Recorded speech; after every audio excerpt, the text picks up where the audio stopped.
Welcome everyone. Welcome to Butcher the Beard. I'm David Butcher. That's John Shanley. How is everyone doing today?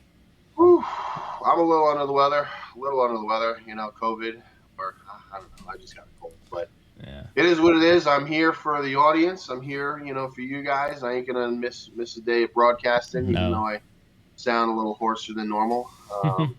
But tomorrow's the big day. Tomorrow's the big day, the last day of football. But then, other things are coming up. We discussed a little bit last week the NASCAR stuff. I know I'm sure there's a lot of listeners, big NASCAR fans. I have a lot of friends through the Yeah. years that have been NASCAR fans, and we have a big fan of the show, right, Yep. Morgan? Morgan. Yep. Morgan, he's going to give us a little tutorial, Yeah. right, on Yep. on NASCAR. So, Morgan, What's up, Butcher and the Beard fans? My name's Morgan, and this is your NASCAR Pit Stop. I just want to take this week to introduce you all to the sport, kind of lay out how it works, and then just we can go from there if there's interest. NASCAR usually starts a week after the Super Bowl, which this year the Super Bowl is on the 11th between the Chiefs and 49ers. I hope you guys enjoy that game. Um, and then a week later on the 18th, the Daytona 500 will be run. The Daytona 500 is NASCAR's Super Bowl. It is the big hurrah to open the season. There's a lot of fanfare, and it's all part of Speed Weeks down in Daytona, Florida. So, who competes in this Daytona 500? Well, there's 36 to 40 regular full-time Cup drivers who will all compete for the championship at the end of the year.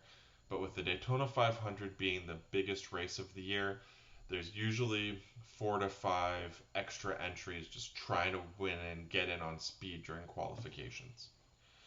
If they do, fantastic. The Daytona 500 is one of NASCAR's crown jewels and one of the most coveted race wins by any driver in the NASCAR system. Now, what do I mean by that? Well, NASCAR actually has three different levels of competition. You have the NASCAR Cup Series, which is your top level, where you've got your Jeff Gordons, your Tony Stewarts, your Ryan Blaney's, your Chase Elliott's, all of the top drivers. Below that, sort of like a AAA series, is the NASCAR Xfinity Series. Sponsored by Xfinity, hence the name, used to go by the Nationwide Series or the Busch Series if you've been watching long enough. That is similar to a AAA setup in baseball. This is where the drivers sort of cut their teeth, learn the tracks, learn how to really be a race driver before they proceed to the upper echelons of the Cup Series. Somewhat below that, sort of beside it as well, we have the NASCAR Truck Series, currently sponsored by Craftsman. That also similarly works to a AAA series, although most drivers do go from the trucks to Xfinity into the Cup Series. Now, the NASCAR Cup season runs from mid February through to mid to late November. There are 36 races, of which the last 10 are going to be the playoffs. Now, NASCAR playoffs don't work the same way that the regular playoffs would with football, hockey, baseball, etc. With NASCAR playoffs, if you don't make it, you still race the last 10 races.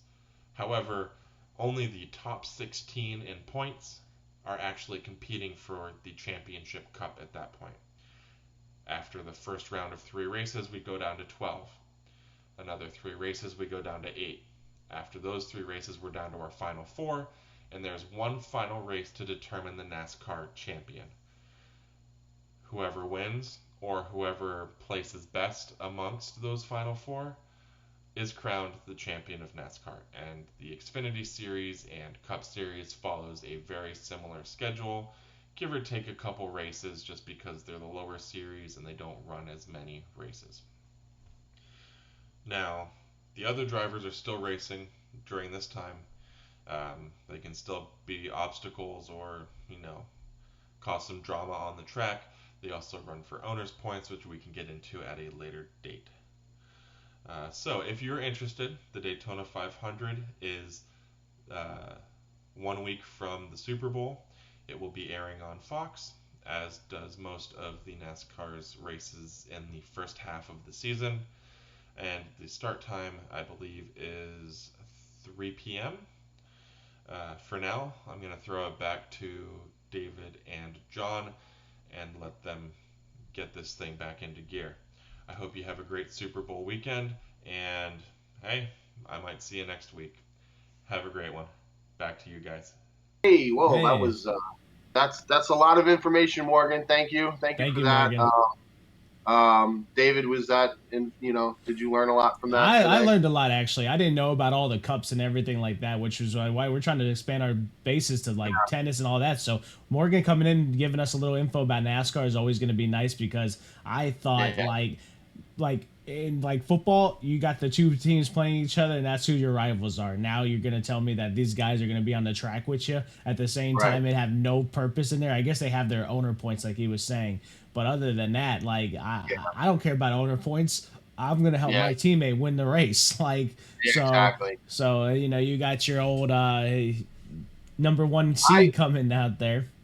Yeah, I've never been a like big NASCAR fan, but I watched it and I knew the rules and stuff like that, and I never understood it. I felt it would be cooler, like Yeah, is as like as the races get down, you have less cars. So like then it's like, yeah, all right, only eight left. Then it's just the eight of yous, and then you yeah. go until there's only four cars, and then fuck it, let's do a 2-on-2, like just one race with two cars, just fucking going at it. Like it would be crazy, but Yeah. that's not how they work. Like There's a they have to have the whole but field or I whatever. get it though. I get why like four cars racing for the championship would be fun because it's Yeah, still an adversity. But like right.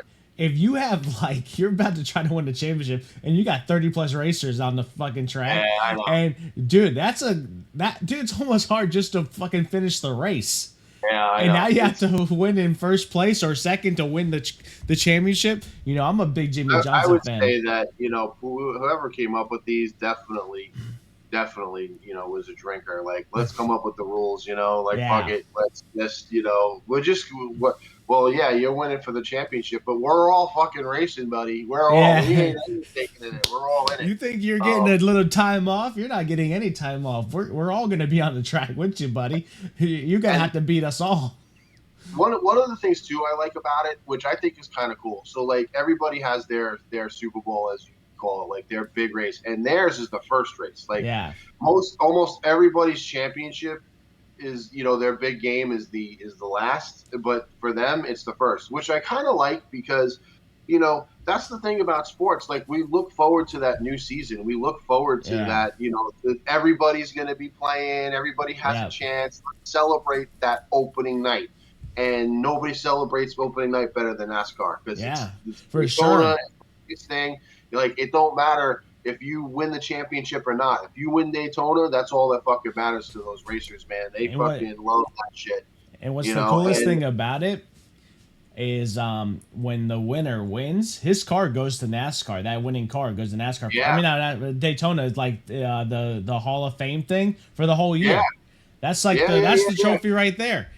It is. You So win Daytona and that's it. And like, yeah, I've never been to a race. I know everyone's told me I have to go. yeah, Maybe at some point I will, but it is. I've watched Daytona. It's fun. yeah, It's exciting. I remember years ago. Unfortunately, that's where Dale Earnhardt, died. Since yeah, since then, there's always it seems there's always crashes in Daytona, but obviously, yeah, thank God nobody else has gotten has died from it. But it was weird. It brought me back reminiscent about how everybody loved Dale Earnhardt Jr. afterwards, and they were all rooting for him. But yeah, he never really lived up to the career of his dad. But it's hard for certain athletes. Like if your dad is that good, it's like, what are you gonna do? You're never gonna live up to those expectations. But there's not. They still put them on him, and it's a little unfortunate for those guys. yeah.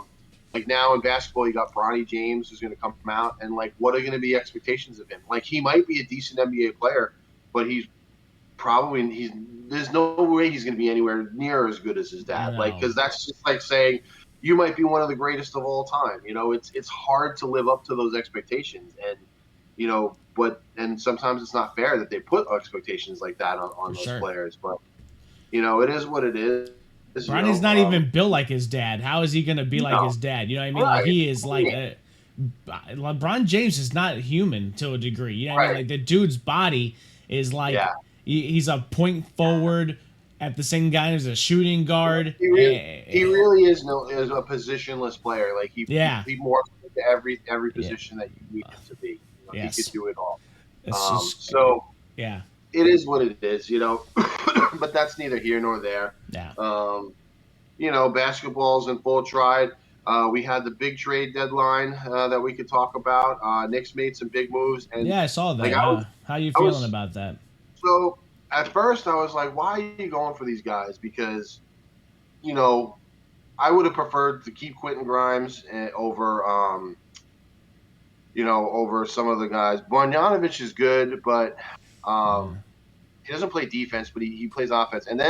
But you know what happened? Like, so they make the trade, and I'm just like, okay, well, they got a little bit of depth and this and that. And then they come out with the information that OG Anunoby's going to need surgery, and he had surgery. He's going to be out for 3 weeks. That's why they did this trade, Yeah, because Randall's gone for at least the rest of the month. Now OG's going to be gone for the rest of the month.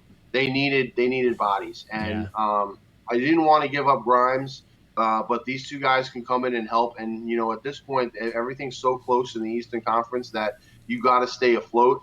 You can't just have a bad losing streak, otherwise you'll find yourself in a playing game, and they don't yeah, want for to do that. sure. But that's why they made this thing. They basically are holding serve until our other guys can come back healthy. And if something does happen to them, unfortunately, we have some backup now. Yeah, It strengthened our depth. Like having them two does not necessarily make us better than we were, but at least it gets us healthier than we were. And as long as everyone can stay healthy, I honestly, like, when I see these two guys coming in, like, if everybody comes back healthy, they might not even see the court in the playoffs. You know what I yeah, mean? Like, they might just be riding the bench. But it's an insurance policy. That's all it was. Because if Brunson's hurt too, he rolled his ankle again. So like uh, you have an extra point guard now to to help him you out. know to Let help him him out. relax. Let him recover. That's what it is. You know Right? what I mean? You need Yeah, somebody on the they're court. all right. They have their starting lineup when healthy. You know what I mean? And they're hoping that those guys come back. And Yeah, then when they come back, they kind of have their 8 to 9 man rotation set. But until those, you're literally missing four of starters now and one of the guys on the bench. So like now that helps with that. So like yeah, the whole point is keep you above water, keep you in the top 5 contention. And then whatever the seeding happens, you guys come back healthy. And then we make our playoff run. Hopefully we can stay healthy. yeah. The So Heater that coming was back from the All Star, so that's nice, oh, man. I the know. Heater have started to find their groove. Yeah, I kind of knew it was just a matter of time.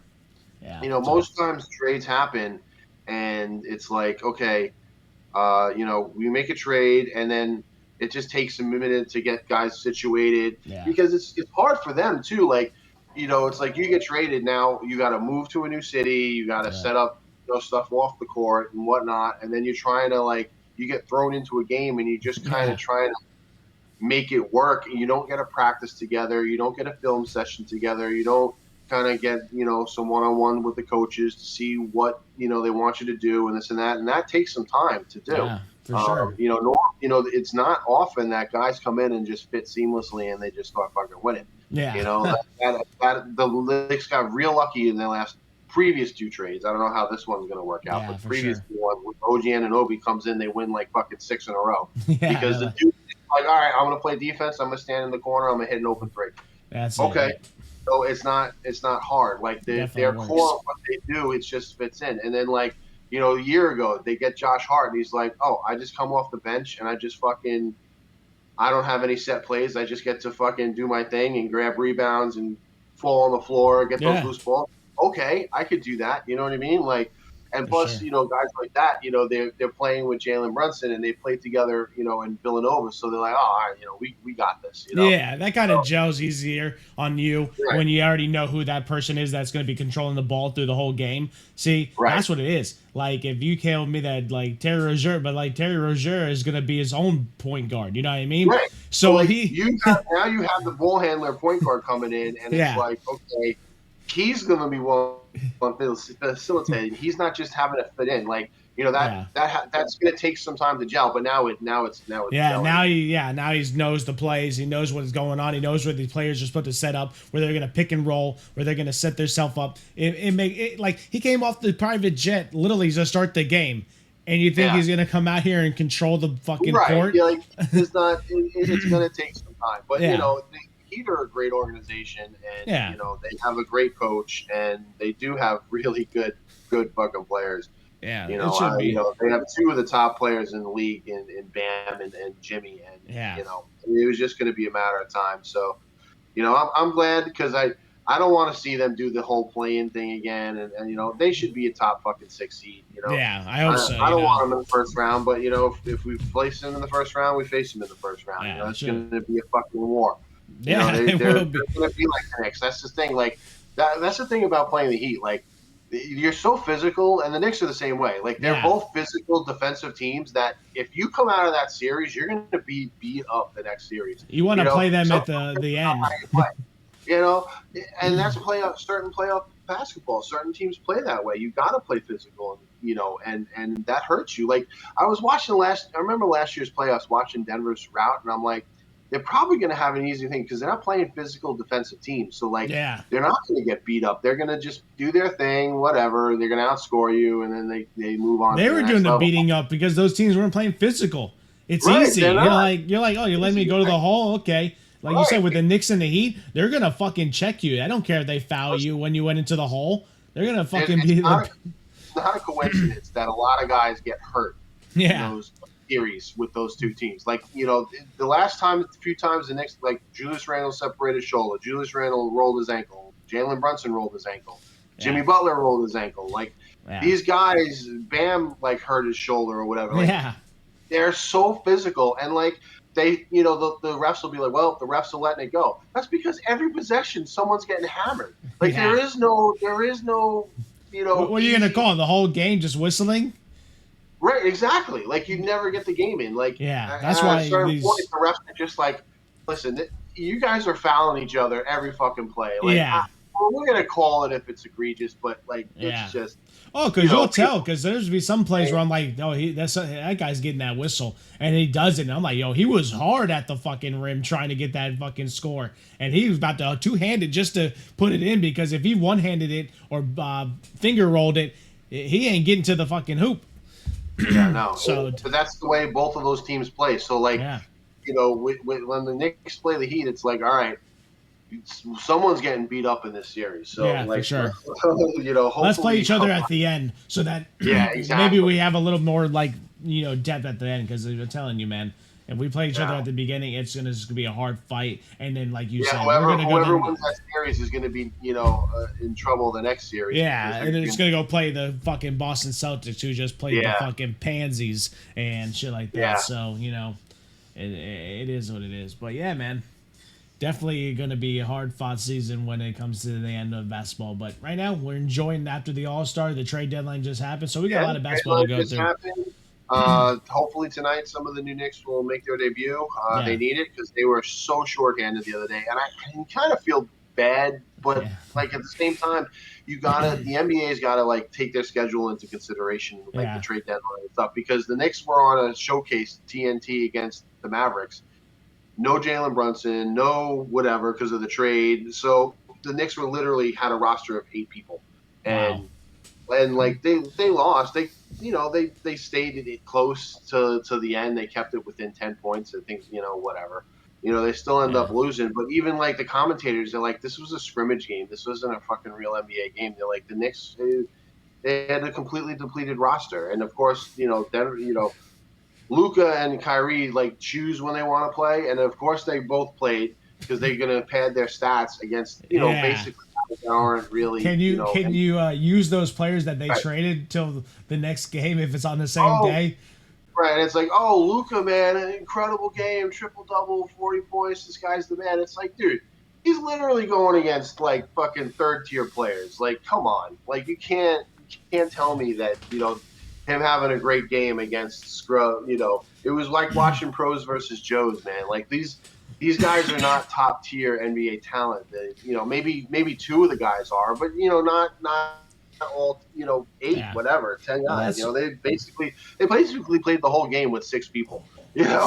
So because then Hartenstein got hurt halfway through the thing, and it's like, wow. yeah. So they literally played a game with like 8 people, and like, literally only Josh Hart and I think Dante DiVincenzo was part of their normal rotation. Oh, and McBride, so 3 of them. Wow. So the other 4, 6 players, whatever, they were just not normal rotation guys. So it is what it is. You're It gonna have games happens. like that, Yeah. but like for it to be a nationally televised game, the Right. NBA just screwed that up. They weren't expecting everybody to be injured. Well, and not only that, but like they do this every year, and the trade deadline ends up being like right before the All Star game, and like guys, do trades, and then they should have it during. They literally should have the trade deadline like the day before the All Star break. Yeah, that would be a better because then Because like you're not gonna have anybody playing and you're already traveling. If you're an all-star person, you're already traveling, so you're you're pretty already much not gonna traveling. you're not getting traded. If you're an all-star, the chances of you getting traded is slim to none. Right. And all So these other guys, now you have a whole weekend where you can yeah, move, you can set up your other things, you can kind of meet with your coaches and stuff like that and have time, around. that's that. Man, we should go and write a message to the organization of the NBA organization and Well, be like, yo, like, do you understand that like putting it out on a Tuesday when you know there's going to be a game on Tuesday night, and you're right. telling me now I have to hope that they bring because once they're off the roster, you can't be like, hey, I know you just got traded, but we have a game tonight, so you're still going to play, but Right. you'll be traded the next day, but you're traded, okay? They're like, I'm not playing for you. You just traded me. Well, the funny thing about Spencer Dinwiddie, who plays for the Nets, was traded to the Raptors, and he is not reported to the Raptors yet. But the day after, he was spotted at the Knicks game, watching the Knicks and the Mavericks. He was in the front court, whatever, watching that. And then last night, he was at the Laker game in Los Angeles. So I don't know when he's going to meet with them. I think his agent's trying to get him to be bought out in the buyout market. But that's funny. He's attended 2 separate basketball games, even though he's been traded to Toronto and has not met with Toronto yet. Um, which is kind of funny. Like he's just Yeah, like, oh, I'm just taking my time off, and I then guess like so. He really doesn't have a team right now because he he's doesn't. not with So them and he's not with the yeah, Raptors because he hasn't met with them, so they haven't done a physical. So he's really still with the use of the Nets. yeah, then Yeah, that's he's still with the yeah. Nets really because until Well, he, he's really I guess he's considering himself a free agent because yeah, he's I still guess in the so. game. But yeah, I could like he's probably like checking. He's like, yeah, I could sign with them. Yeah, maybe I could sign with them. Yeah, Whatever. I don't yeah. know. It's He's like, I funny. don't The want to play. buyout market's gonna be next, which is going to be interesting because Lowry's the big name. Like Lowry's supposed to get bought out, and it's literally like there's a bunch of teams that are gunning for him. Oh, The Kyle Knicks, Lowry again. yeah, Kyle Lowry. I mean, it's one thing. Like they're not going to trade. No one was going to trade for that salary. But at the same time, like buyout market, he'll get like a veteran minimum or whatever. There's the Knicks with the trade actually because of getting rid of Fournier, they have money to play with. So they Yeah, have a little bit of money to play with. The Sixers have some money to play with. He's going yeah. to go to a contender. That's for shit sure. Well, yeah. Watch him come back to the Heat because of his contract. He could. He could go back. It's always a contract issue. That's what it is. You have to tell him, be like, hey, I know Yeah. you want the money, but right now the way that it's set up, we can't give you that kind of money in this way. So we have to release you or trade you, and then if you get your contract bought out, then we can sign you something with a guaranteed thing. Because it always comes down to that salary cap. You know what I mean? Because if Yeah. players didn't have salary caps or teams didn't have salary Yeah. caps, man, dude, it would be like the freaking baseball teams. You know what I mean? I would. Oh my god, I know the Miami Dolphins would be stacked because they would just want to be in Miami. You know what I mean? Yeah. They'd be like, why the no state tax and to be in Miami, and then they can pay me whatever I want because there's no salary cap. Oh my man, we'd be a freaking dynasty because everyone would be down there trying to live there. It would be either California to live on the beaches or Miami or Tampa or something like that, so they could be next Yeah. to like the Sunshine State. You know what I mean? Or Yeah. Jacksonville because that's nice too. Like if you go to the East Coast, you know what I mean? So it'd be You crazy. know, Like, I actually heard a rumor that the Knicks did inquire with Miami about Jimmy Butler. oh my And Miami gosh. was like, nah, I I don't don't think think so. I think Jimmy Butler retires at Miami Heat. He could, but that would have been interesting. I'll tell you what, like as much as I love DiVincenzo, and he's playing hands down one of the best, You want Jimmy he's Butler? Come on, don't. career. I would take Jimmy Butler. There are very few people who I would say, all right, I'm gonna put DiVincenzo on the bench and I'm gonna start this guy. I'm starting Jimmy Butler. Yeah, You come know on. that because listen, I'm not gonna lie. Like, if you had, a healthy Jalen Brunson, Jimmy Butler, and Julius Randle, that is as tough as fucking nails as you Yeah. can come. Like You're like, dude, gosh. throw Bam in there, dude. Throw Bam in there. Although, like, I'm okay with having, a Mitchell Robinson or Isaiah Hartenstein center, but like, oh, dude, yeah, OG Anunoby and those fucking three, like Yeah, you're talking about they don't want to even go to the rim. They're like these people. No. You don't want to stand in front of the rim because these guys are gonna come in there. Jimmy every night is going to the rim. He doesn't care if he gets fouled. He doesn't really care. Well, not only that, Jimmy will carry us when we don't need it. Brunson can carry us when we don't need it. Yeah. It's like who you gonna double team because they can both pass out of the double team. Yeah, you know what I mean? You're screwed offensively and like defensively.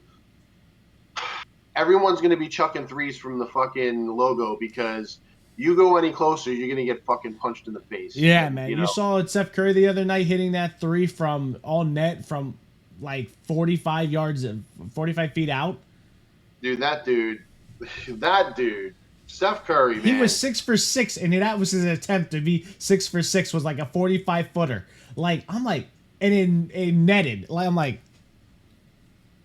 he's one of the most unique superstars in this game ever because, like, so if you look past it, all the top guys, they've all usually been genetic freaks who can, like Giannis or Michael Jordan. Like Michael Jordan was 6'6" and built like a goddamn tank. Like he could jump over you, and like guys like Vince Carter and this and that. Yeah. Now, like Allen Iverson and small guys were known for having moves and shake and bake, but with Steph, it's all like about shooting. And the thing is like what makes that unique about the NBA, it's like, okay, if I'm Joe Schmo, you know what I mean? Yeah. And I'm watching these players, right? I'm not going to be 6'10" and I can fucking jump over everybody and dunk. But guess what? I could fucking shoot. Yeah. I could do that. You know what I mean? So he is so relatable to more players that play basketball than the guys that are like a LeBron James. Right. Like not like you. Most people can't physically do what LeBron James can do. No. But anybody who picks up a basketball can do what Steph does. They could shoot the ball, and the fact that he's so incredibly accurate at it, and throughout his career is just has been incredible. How many championships has he won? Like 3 or 4? 5. Steph Curry won 5.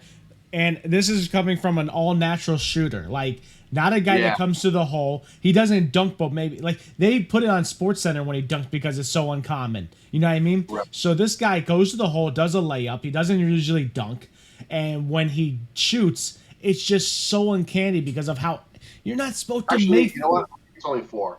It's 4. Okay, it's okay. It doesn't. It was just more like saying, like, yo, this guy doesn't go to the hole. He won't go to the hole, and he'll just kill you with 3-pointers because you have to guard him from far back because he can make that. He'll go to the hole, but he's he does the little shake and bake. But he makes his money on.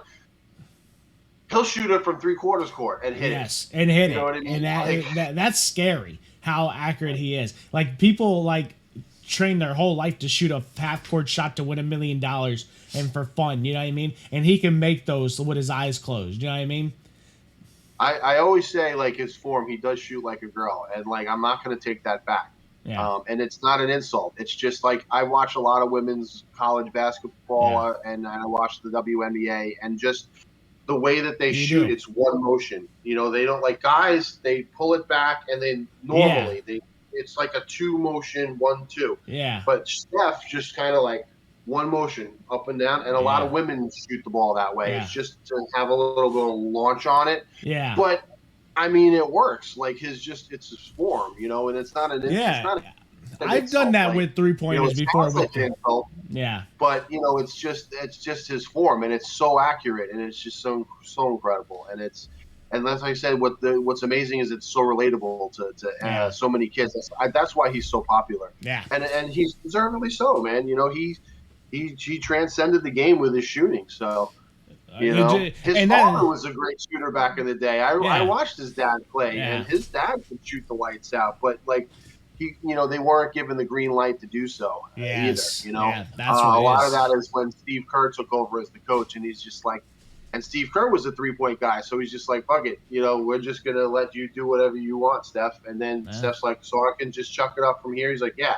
And then all of a sudden he started doing it, and then they went on this incredible run. Well, he So probably was in the freaking like that's what we don't see the behind the scenes where he's at practice yeah, and the coach is like, shoot that again from there. You're like, shoot that one more time from there. Okay, shoot it one more time, and you're like, okay, you got the green light, my guy. You know what I mean? And you think he's not shooting 1,000 basketballs a day, maybe well, more. I'm sure in his practices, Steve Kerr probably tried shit like that, and and Phil Jackson and Michael Jordan or Popovich is like, don't be doing that shit. You're gonna be hurting us. And Steve Kerr is like, well, when I become a coach and I have a good shooter, I'm gonna let him do whatever the fuck he wants. So that's probably exactly. And you know what how he that, has? He has almost a whole hand of rings thanks to that. exactly. And that's why these coaches Steve are. Kerr, 5 as a player, 4 as a coach so far. So He almost has pretty good this. resume. Yeah. Pretty good resume.